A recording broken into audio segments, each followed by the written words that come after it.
Welcome, welcome, welcome. This is a Public Works podcast. My name is Joseph Blackman. Today, I got a real treat for you. His name is Will Lake, and he is the Vice President and Area Manager at Insituform Technologies. Will, say what's up to everybody. Hey, good afternoon. Thanks for having me, Joe. Good stuff, good stuff. All right, so Will, you are the Vice President and Area Manager at Insituform. I love these titles because who knows what a VP is or what an area manager is. But let's first talk about Insituform, what problem you guys are solving today, what your company does, and what your company is about. Sure, yeah, love to. So I've been at Insituform about 10 years, but Insituform Technologies have been around for over 50 years now. And we are the founder and lead installer provider of cured-in-place pipe, which is a way that we fix buried utility pipes, sewer, water, and industrial pipes. We fix them by not digging them up. And our fix is a 50-year design, but it lasts, we think it'll last more than 100 years. And a really nice way to fix the utilities, the infrastructure that no one really thinks about, and do it in a way that's really minimally disruptive to the communities that those assets are located in. Sure.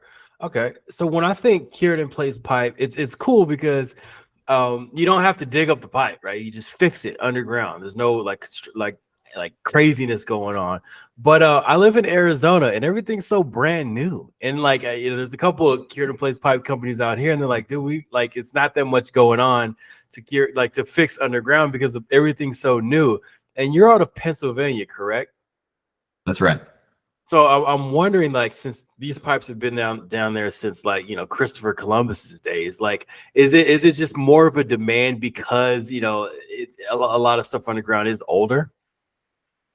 Yeah, I think that's fair to say that the coast, the market certainly started in some of the older parts of the country where the buried pipes are old clay or cast iron, and they've been in the ground. We fix pipes we've still fixed some wooden pipes back from, the early, 40s, 50s, and before that even. So that's definitely true. Unfortunately, we do a lot of work in Arizona. We do a lot of work in all 50 states because even when pipes are put in the ground, like corrugated metal, for example, what we thought might last 50 years, sometimes only lasts 15 or 20. And so there's a lot of pipes that are new that aren't holding up as expected. And so to come out, so there's a variety of different situations. Even in new areas, some of our most interesting jobs can be where they're gonna put a building somewhere. There's a pipe underneath. They want to line it first. Let's do that before we put a building on top of it. So lots of scenarios. We've installed liner in all 50 states, and I think we're up to 80 some odd countries around the world. So it's amazing where it'll take you. Yeah. That's so cool. That's so cool. So let's talk a little bit more about Will. Give us your average Tuesday. What are you doing? Are you underground putting in the cured in place, or are you just sitting behind a desk doing emails all day? So what does an average Tuesday look like for Will? Yeah, more Tuesdays of sitting behind a desk doing emails, but last Tuesday I was on a job site, so I try to get out as much as I can to see the work, and it's hard to manage from behind a desk, so I like to stay connected with the work as much as I can. But in construction management, which is where I've spent my career, every Tuesday is different, and that's why I love this business. There's always a new challenge to overcome. There's always a new project coming up to plan for and get ahead of, and so really it's a very diverse kind of schedule. But when I get to set my own, ideally I'm with my team or my offices around the area, or out with some crews watching us do what they do best. Sure. And was Will at 12, 15 years old, were you interested in cured in place pipe? Were you interested in stuff like that? Or tell us your trajectory from, let's say, high school to where you're at today, what you did and kind of what set you up to be in this position. Yeah, definitely didn't know cured in place existed when I was 12. Didn't even know when at 24 I didn't know it existed. Didn't know it existed until I started working in Insituform. So but I've always been I've known since probably 7th or 8th grade that I wanted to go get an engineering degree. My family has been in construction and around contracting, so I was exposed to that most of my life, and so an engineering degree and then construction it was the challenge that I wanted out of college. And so I'm still here and still enjoying it. I've worked for Kiewit, which is one of the largest general contractors. That's where I went after I got my degree. And then came to Insituform, and I've now, going into my 10th year, this will be my 5th job title here. So I started as a field engineer, was then a project manager, senior project manager. I've been a VP of sales, and now back kind of in an operational lead role, managing 4 offices in the Mid-Atlantic. So it's a great, it's great when you can kind of build on those experiences. And so, yeah, again, walked into Insituform day one as a field engineer, had never heard of this before, had no idea what it was. And over the course of 10 years, I've learned a little bit, still a lot left to learn. That's cool because you don't hear like youngsters coming into these companies and be able to make those vertical moves. Most of the time you got to go to this job and go to this job and then go to this field and get this, to keep progressing through your career. But it's cool that like you said you had 5 different titles within the same job. And I applaud one for sticking it out. And then, like you said, you get to learn things and then apply it to your current career. So let's say you had to mentor somebody. They're fresh out of college. They don't want to go to Kiewit. They want to get in the cured in place pipe space. What would you say to them? Like, what skill set will be something they'll want to pick up to be successful at what you're doing today? What would that skill set be? Yeah, a good question. I mean, I think everyone has a different personality and strengths and weaknesses. So, you work towards what you're good at. But in construction management as a whole, and certainly at least for me, clear communication that will bridge a lot of shortfalls in other areas. And speaking up when you don't know something and just being honest with your team and with your boss, and what do you know and what don't you know. And then I think you have to enjoy solving problems. I've managed a lot of work in my career. I don't know that I've ever had a perfect job. There's always a challenge. There's always something that happens. And so I tell people you have to embrace the chaos. Things are never going as they're supposed to with something. And so if that really bothers you, it's probably not a great career for you. But if you like the challenge and you like having a new problem to solve every day, construction in general has it in spades. And yeah, it's a great place to learn. One of the things I've liked most about, the different progressions is that at a company like ours, you get to be involved in the planning, the execution, and then you get to see the results. And so that full circle of knowing, all right, I made this decision, it worked out really well. That's a great kind of confirmation when you're doing things well. And on the flip side, if you're doing things poorly, you get to see those results too. And so you get to learn really quickly what's working and what isn't, and what you can do better next time. Sure. And speaking of like learning and adversity and stuff going wrong, I need a story from you. I need a story of when something went wrong under your watch, what you did to fix it, and then what lessons you learned from it to apply to your future career. Yeah. I'm making mistakes. It seems like every minute, but one of my favorite quotes is, that never make the same mistake twice, and make a new mistake every day. So one of the ones that stands out, and this is kind of silly, but we kind of planned this great job, had our crew lined up, had the right equipment, the right guys, right, felt really good about the plan, and it was a kind of a tight window to do it. We show up to the town, and the road's closed, and there's a marathon, and we didn't know about it. Client didn't know about it because it's the Parks and Rec group that had set it up, and they're the DPW group. And it was like, boy, like we had done everything so well here, and we show up and we can't do anything, and it just didn't work, right? But when you run through situations like that, and that's pretty tame and fun. There's obviously some versions of things that have gone wrong that are less fun to talk about, but what you learn is the next job is on my question list on a pre-construction meeting. I'd always say, what do you have going on in town? Like what?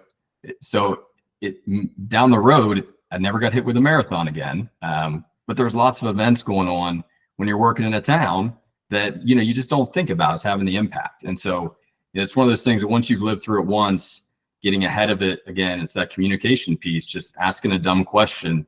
And most of the time the answer is no, but when it's yes, it can change the entire schedule, the whole plan of events. So, you live through enough of those and you start to learn that maybe I'll ask that question next time. Sure, sure. That's good. I mean, who would have thought it? A marathon's happening. Like, oh, we need the street. But no, the marathoners are on it. Yeah, that's great. All right. So you're out of school now. You've been through 5 different titles in this same job. I want to know what Will does proactively and intentionally to keep showing up year after year better and better. Like, what's your personal and professional development regimen like? Yeah, personally, could probably do better on just like all of us on the exercise and eating right. That doesn't always high on the priority list as it should be. But you can see behind me, I've got lots of books on the shelves.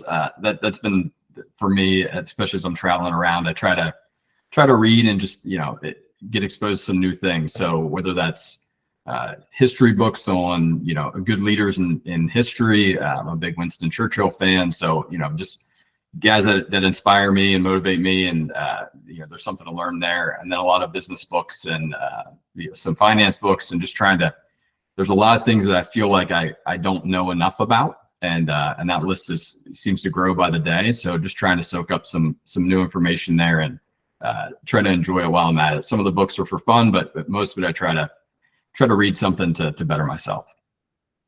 Sure. What would you say is the most book you've gifted to somebody throughout the years? So I don't like recommending. I feel like readers always want to recommend books, and if people aren't readers, it just is kind of like it's not, it doesn't land great. But there are a few that I have recommended several times that and some are a little heavy. So like I've read Winston Churchill's condensed biography. That's like a 1,200 page lift though. Like it's a commitment. So I've never recommended that one, but there's a few business books that I would certainly recommend to anyone. One is Good to Great by Jim Collins. It's a great, just meat and potatoes, easy to understand. And then he has a whole series that's really solid. And then I'm officially in the private equity world. Aegon, our parent company, has a private sponsor now, and so I didn't know much about private equity, and it's a word you hear about, but you really don't know. And so Adam Coffey has a book called The Private Equity Playbook that is just super for anyone that's curious about private equity or wants to learn more.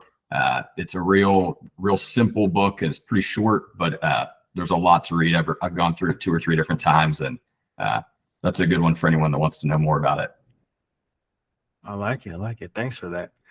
What would you say is the biggest misconception about your position? Like, let's say I asked one of your friends, they don't work with you, but they kind of know what you do. What would they get wrong if I asked them, hey, what does Will do all day? Yeah, they'd probably get most of it wrong. When you tell people you fix sewers or buried pipes, you get some pretty funny looks. I usually just tell people I support my team. I'm a believer that, as the manager, you're not dragging people with you, but you're trying to lift them up and help them succeed. So I think that people that aren't in a manager position always underestimate like just the effort required to lead and manage human beings.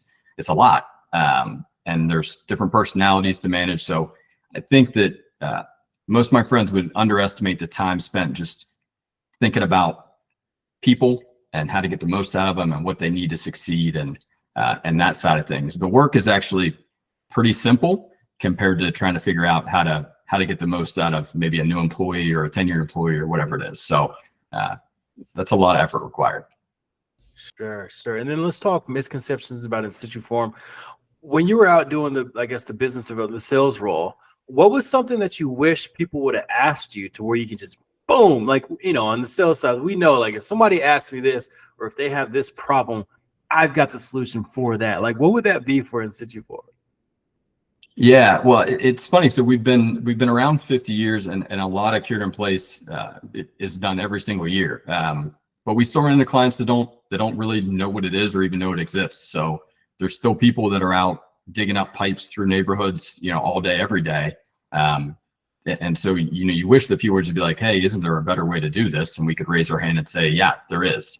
And then on the flip side, there's a lot of people that have been around the product and our company for maybe 20 or 30 years, but they're still working off the misconceptions from 20 or 30 years ago. So you can only do this, or it's only good in this application. We pride ourselves on trying to innovate new products, new solutions every year. And then, our capabilities we're always pushing the envelope. So we can install longer lengths and larger pipes and do different applications that are pretty cool. But sometimes people just assume that the industry is what it is. It hasn't changed. And so they work off those assumptions. And so I think a good lesson for all of us, right? There's always something that we don't know that we can ask questions and try to figure out. Sure. And then we talk about customer profiles or avatars, like the perfect customer for Insituform. Let's say there's 5 billion people listening to this podcast right now, and they're all out and about just waiting to hear a problem that Insituform can solve. What would they listen for while they're out and about to say, I need to direct this person to Will because that's what his company does. Yeah, I mean, if it is underground, we can solve it. We pride ourselves on trying to be a water solutions company, right? And so we've got a ton of cool tech, and we've got a lot of products, and really we get off the wall calls all the time on what we can do. And more often than not, we have a solution in the portfolio that can help. Even if it's really crazy. We've done nuclear plants, we've done, any kind of places you can imagine. And so there's nothing too tall. And luckily for us, at a tenured company like this, if we don't have the solution, we usually know who does, and we get them over to the right place. As far as the people that we want, to call us, I mean, the phones are always open, but my list of kind of what a perfect client is only 2 things. And that's someone who wants the work done as much as we do, and someone that pays their bills. Those 2 things, I'll work with them any day of the week. So. Love it, man. Love it. All right.